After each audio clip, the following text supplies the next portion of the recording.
ये कहानी जेक के बारे में है जो कि पेंडोरा प्लेनेट का रहने वाला है। ये अपनी फैमिली के साथ बहुत खुश होता है जिसमें इसकी वाइफ और बच्चे हैं। ये बताता है कि मेरे अपने बच्चों के अलावा मैंने 2 बच्चे भी अडॉप्ट किए हुए हैं, जिनमें एक मेरी ही पुरानी साथी की बेटी है जो उसको पैदा करने के बाद मारी गई, और एक और बच्चा है जो कि इंसानों का ही है, क्योंकि आज से कुछ सालों पहले इंसान इस प्लेनेट पर रहने के लिए आए थे जहाँ पे मैं अभी रह रहा हूँ। लेकिन जब वो वापस जमीन की तरफ चले गए तो ये बच्चा इधर ही रह गया। तब से ये मेरे साथ ही रहता है। ये सब बच्चे आपस में बहुत खेलते और एक दूसरे का काफी ख्याल भी रखते हैं। जेक अपने सब बच्चों को सब सिखाता है, जैसे कि तीर चलाना, मछली पकड़ना और भी बहुत कुछ। ये सब बड़े छोटे खुश तो होते हैं, लेकिन एक रात जेक और उसकी वाइफ आसमान में चमकता हुआ एक सफेद तारा देखते हैं। तो जैसे ही करीब आता है तो पता चलता है कि ये तो इंसानों की स्पेसशिप है। तो एक बार फिर से इनकी प्यारी दुनिया में रहने के लिए आ रही है। इंसानों की स्पेसशिप से निकलने वाली आग की वजह से जंगल में आग लग जाती है, जिससे बहुत से जानवर मारे जाते हैं और बहुत नुकसान होता है। इसके अंदर से इंसान निकलते हैं जो बड़े बड़े रोबोट्स के अंदर बैठे हुए थे, और इनकी बहुत बड़ी गाड़ियां भी थी जो रास्ते में आने वाली हर चीज को कुचल रही होती हैं। जबकि जेक और उसकी वाइफ के पास इस तबाही को देख के रोने के अलावा कुछ भी नहीं बचता। पता नहीं इंसान कब इंसान बनेंगे। खैर, अब लैब को दिखाया जाता है जहाँ एक नीले रंग का इंसान जो बिल्कुल जेक और उसकी फैमिली जैसी शक्ल का लग रहा था, वो बेकाबू होकर उठता है और आसपास के लोगों को मारने लगता है। उसको उसके साथी कंट्रोल करते हुए बताते हैं कि आप हमारे कॉलोनल हैं, यानी कर्नल हैं, और आप इंसान ही हैं। हमने आपके मरने के बाद आपको मॉडर्न टेक्नोलॉजी की मदद से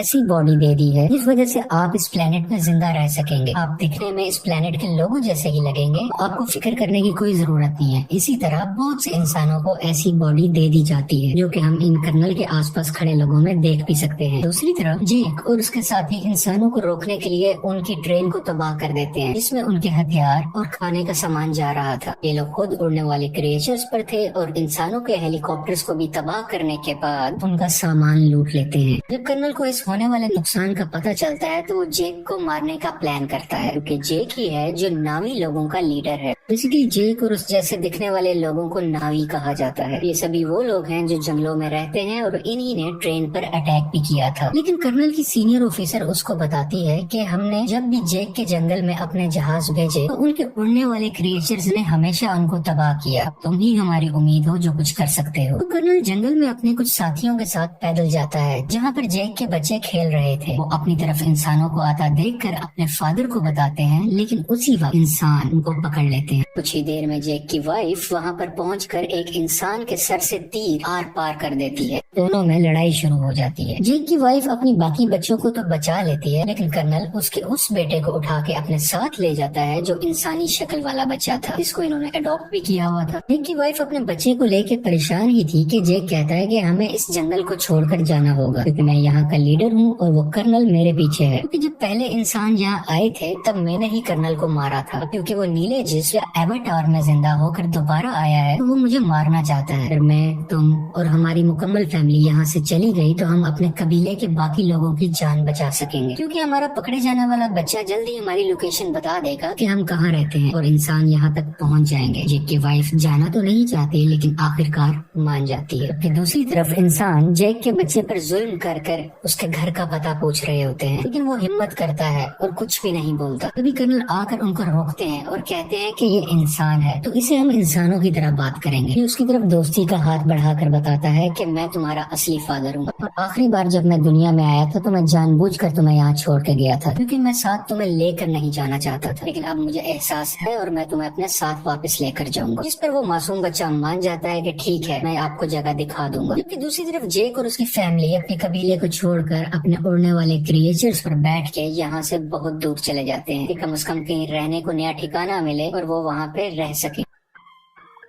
ये लोग पानी के पास रहने वाले नाविस के पास पहुंचते हैं। यहाँ पर रहने वाले लोग हैं तो इसी प्लेनेट के, लेकिन दिखने में सब्ज रंग के होते हैं। ये पानी वाले नावी शुरू में इनका मजाक बनाते हैं, जैसे कि वो कहते हैं कि इनकी दुम पतली है, इनके बाजू पतले हैं और भी बहुत कुछ। तभी पानी वाले लोगों का लीडर आता है और कहता है कि तुम जंगल के रहने वाले हो, तुम्हारी यहाँ पानी के पास कोई जरूरत नहीं है, तुम्हें कुछ नहीं आता कि पानी में कैसे सरवाइव करना है। लेकिन जेक जवाब में कहता है कि हम बहुत जल्दी सब कुछ सीख जाएंगे और मेरी फैमिली के लिए मुझे आप लोग लोगों की जरूरत है ताकि वो यहाँ पर सही सलामत जिंदा रह सके। ये देख के पानी का नावी लीडर मान जाता है और उनको रहने की इजाजत भी दे देता है। अगले दिन जेक के बच्चों को वहाँ के रहने वाले बच्चे घुमा रहे होते हैं, जबकि जेक का बेटा अपने बालों वाली चुटिया वहाँ के एक क्रिएचर से जोड़ता है। तो वो बहुत तेजी से पानी के अंदर तैरता है, जिस वजह से गिर जाता है और वहाँ के सब लोग हंसने लगते हैं। अगले दिन वहाँ के कुछ बच्चे जेक की बेटी को पागल कह रहे होते हैं। इसके अलावा उससे बदतमीजी भी करते हैं, उसको काफी तंग कर रहे होते हैं। तभी वहाँ जेक के बाकी बच्चे भी आ जाते हैं और उस तंग करने वाले बच्चे को मारने लगते हैं। तुमने हमारी बहन को ऐसा क्यों कहा? जब जेक को ये सब पता चलता है तो वो अपने ही बेटे को डांटने लगता है कि तुमने उसे क्यों मारा, वो यहाँ के लीडर का बेटा है, जाओ तुम उससे माफी मांगो। वो जब जाकर माफी मांगता है तो लीडर का बेटा अभी भी गुस्से में था और वो उसको धोखा देना चाहता था, बदला लेना चाहता था। कहता है कि चलो तुम्हें एक अच्छी जगह पर लेके जाता हूँ। वो उसे गहरे पानी में ले जाता है जहाँ पर एक खतरनाक मॉन्स्टर रहता था। वो उसको वहाँ पर जाकर अकेला छोड़ देता है और खुद वहाँ से वापस आ जाता है। कुछ ही देर में पानी के अंदर से तेज मॉन्स्टर आकर उस पर अटैक कर देता है, जिस वजह से वो डूबने लगता है और लगातार मॉन्स्टर उस पर अटैक कर उसको खाने की कोशिश कर रहा होता है। दोनों आमने सामने होते हैं। तभी वहाँ सबसे बड़ा मॉन्स्टर आ जाता है, जो छोटे मॉन्स्टर को अपने मुंह में डाल के पत्थर पर जोर का मारता है और उसको वही मार डालता है। इतनी देर में जेक का बेटा पानी में मजीद सांस नहीं ले पाता और डूब जाता है। जैसे ही उसकी आंख खुलती है तो वो देखता है कि सबसे बड़े पानी के मॉन्स्टर ने उसकी जान बचाई है और वो उसके ऊपर लेटा हुआ है। ये लड़का देखता है कि वो मॉन्स्टर बेचारा काफी जख्मी भी है, तो ये उसके जिस्म से कुछ लगे हुए हथियार निकाल कर उसको सुकून देता है, जिससे इन दोनों की दोस्ती हो जाती है और वो मॉन्स्टर इस लड़के को उसके घर वालों के पास छोड़ के आता है। जब सब्ज कबीले वाले नावी लीडर को ये पता चलता है कि उसके अपने बेटे ने ही जानबूझ के हमारे मेहमान को मॉन्स्टर के पास मरने के लिए छोड़ा, वो उसको सजा देने लगता है। लेकिन जेक का बेटा कहता है कि आपके बेटे की कोई गलती नहीं है, ये मेरा आइडिया था गहरे पानी में जाने का, मैंने ही कहा था कि हम वहाँ चलते हैं। इसे देख के लीडर के बेटे को शर्मिंदगी होती है कि इसने मुझे बचा लिया, कि मैंने गलत किया था, मैं तो उसको मारना चाहता था। इसी चीज को देखते हुए वो अब दिल से इनका अच्छा दोस्त बन जाता है। जेक का वही बेटा सबको बताता है कि बड़े मॉन्स्टर ने मेरी जान बचाई और सब दोस्त उसका मजाक बनाने लगते हैं और कोई भी उसका यकीन नहीं करता। अगले दिन ये दोबारा उसी बड़े मॉन्स्टर के पास जाता है और जाके बहुत ज्यादा एंजॉय करता है। वो दोनों आपस में बहुत खेलते हैं, जबकि कर्नल जेक की तलाश में अब तक फिर रहा था। तभी उसको इन्फॉर्मेशन मिलती है कि जेक अपनी फैमिली के साथ कहाँ कहाँ जा सकता है, लेकिन अभी भी एग्जैक्ट इन्फॉर्मेशन नहीं थी, इसलिए मजीद ढूंढना पड़ रहा था। कर्नल ने वहाँ के उड़ने वाले कुछ क्रिएचर्स पर अपना कंट्रोल भी कर लिया था, जैसे कि वहाँ के रहने वाले लोकल नावी लोग उन क्रिएचर्स को इस्तेमाल किया करते थे। तब इंसान जेक को ढूंढने के लिए निकल पड़ते हैं और एक जजीरे यानी आइलैंड पर पहुंचते हैं, जहाँ के लोग कहते हैं कि हमने कभी नहीं देखा जिसकी तस्वीर तुम हमें दिखा रहे हो। कर्नल को इन सब की बातें झूठ लग रही होती हैं, तो वो इन लोगों के एक क्रिएचर को मरवा डालता है। कर्नल का बेटा उसे समझाता है कि ये लोग कुछ नहीं जानते, ये सिर्फ मछलियाँ पकड़ते हैं, इन्हें छोड़ दो, ये कुछ नहीं जानते। तो कर्नल भी अपने बच्चे की बात मान लेता है, लेकिन जालिम इंसान फिर भी जाते हुए वहाँ आग लगवा कर उनके रहने की जगह को जलवा देता है। इस तरह और भी जगहों पर जाकर बहुत से मासूम नावी लोगों को मारने लगता है। सबसे बहुत कुछ पूछता है, लेकिन इस वक्त तक उसको जेक का पता नहीं चलता कि वो कहाँ पर गया।